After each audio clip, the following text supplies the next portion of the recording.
별이 빛나는 밤에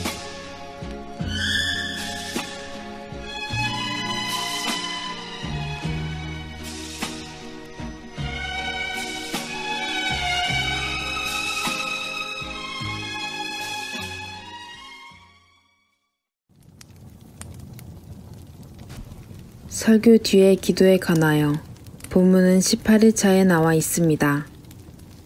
질문입니다. 웨스트민스터 예배 모범은 설교의 메시지와 관련해서는 어떻게 기도하도록 가르치고 있습니까? 우리가 하나님 앞에서 가시적으로 얻는 것들과 관련하여 감사하는 것은 감사의 범위와 내용에 있어서 지극히 제한적일 뿐이라 할 수 있습니다.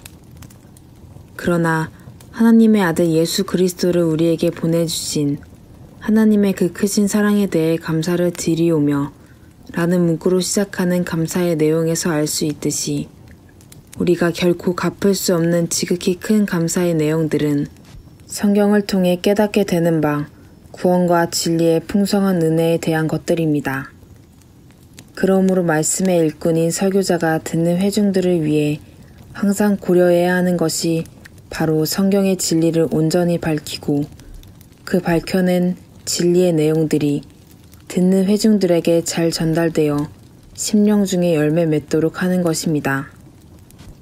마태복음 6장 8절에서 주님께서는 이르시기를 구하기 전에 너희에게 있어야 할 것을 하나님 너희 아버지께서 아시느니라고 말씀하신 것을 볼 수 있는데 그 말씀은 곧 우리에게 진정 필요한 것이 무엇인지에 관하여 하나님께서 가장 잘 아신다는 말씀입니다. 그러므로 주님께서는 성경 가운데서 우리에게 무엇을 마땅히 필요로 하며 구해야 하는지를 알려주셨으니 그것이 바로 마태복음 6장 9절에서 15절에 기록되어 있는 주님께서 가르쳐 주신 기도의 내용입니다. 질문입니다. 웨스트민스터 예배 모범이 가르쳐주는 기도의 지침들은 결국 왜 설교 전에 하는 기도와 설교 후에 하는 기도를 목사가 해야만 하는지에 관해 어떤 결론을 유추하게 합니까? 사도행전 6장 4절에서 사도들은 그리스도의 제자들이 갈수록 많아지는 가운데 헬라파 유대인들이 자기의 과부들이 매일의 구제에 빠짐으로 히브리파 사람들을 원망하는 일이 발생하자 자신들의 소임이 그처럼 구제할 사람들을 챙기는 데 있는 것이 아니라 기도하는 일과 말씀 사역에 있다는 사실을 명확히 밝히고 있습니다. 마찬가지로 말씀의 일꾼들인 목사들에 있어서도 가장 중요하고 본질적인 사역이 바로 말씀 사역과 기도하는 것이니 특별히 예배 가운데서야말로 그러한 본질적인 사역에 가장 앞장서서 모범을 보여야 마땅한 것입니다. 예수님 당시의 유대교 회당에서나 신약교회에서 사도들이 그랬던 것처럼 하나님의 일꾼들은 항상 말씀과 기도의 사역에 앞장서는 모범을 보였던 것입니다. 그러므로 웨스트민스터 총회에 참석했던 장로교회의 대표들은 모두 말씀의 설교자인 목사가 설교 전후로 기도하도록 주장했습니다. 질문입니다. 웨스트민스터 예배 모범은 우리의 일상 가운데 있는 감사의 제목들과 필요에 대해서는 예배 때에 굳이 기도하지 말도록 하고 있습니까? 빌립보서 4장 6절에서 사도는 이르기를 아무것도 염려하지 말고 오직 모든 일에 기도와 간구로 너희 구할 것을 감사함으로 하나님께 아뢰라고 했습니다.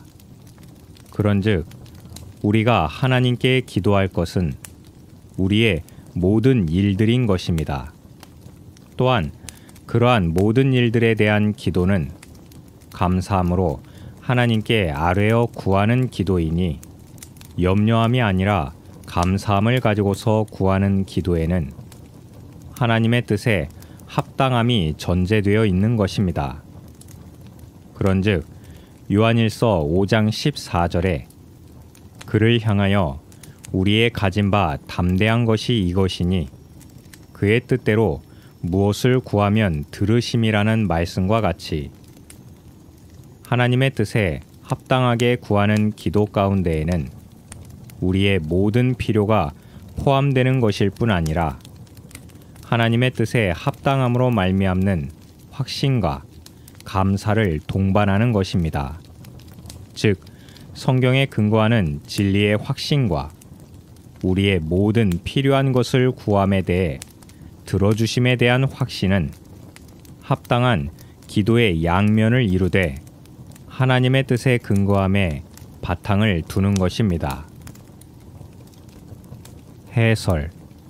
설교 전과 후에 있는 간구와 감사의 기도에 관하여 이미 앞서 언급하여 다룬 것처럼 웨스트민스터 예배 모범은 둘 다 목사에 의해 시행되는 것이 합당하다는 입장입니다. 물론 독립교회파의 총대들은 그러한 기도일지라도 목회자 외에 성도들도 시행할 수 있다는 잘못된 입장이었지만 대부분의 장로교회파 총대들, 그 가운데서도 스코틀랜드의 총대들은 일관되게 그것이 목사가 감당하는 것이 타당하다는 입장을 분명히 했습니다. 일반적으로 장로교회 총대들이 설교자인 목사에 의해 설교 전후의 기도가 이루어져야 한다고 주장하는 근거에 대해서는 런던의 유명한 목회자요 웨스트민스터 총회의 총대였던 윌리엄 굿지가 주일에 관하여 문답식으로 논술한 주일을 거룩하게라는 책에서 단적으로 파악해 볼 수가 있습니다. 윌리엄 굿지는 그의 책에서 주일에 관하여 누구에 의해 공적인 의무들이 수행되는가 라고 물은 뒤에 목사 회중들로 각각 나누어 설명하는데 목사에 의해 행해지는 의무에 대해서는 더욱 구체적으로 말씀을 읽는 것, 그 말씀을 설교하는 것, 기도하고 찬양하는 것, 성례의 집례, 성도들을 위해 복을 비는 것이라고 했습니다. 또한 회중들에 의해 행해지는 의무에 대해서는 읽고 설교되는 말씀을 경청하는 것, 기도와 찬양에 동참하는 것, 성례에 참여하는 것, 듣는 모든 것에 아멘으로 화답하는 것이라고 했습니다.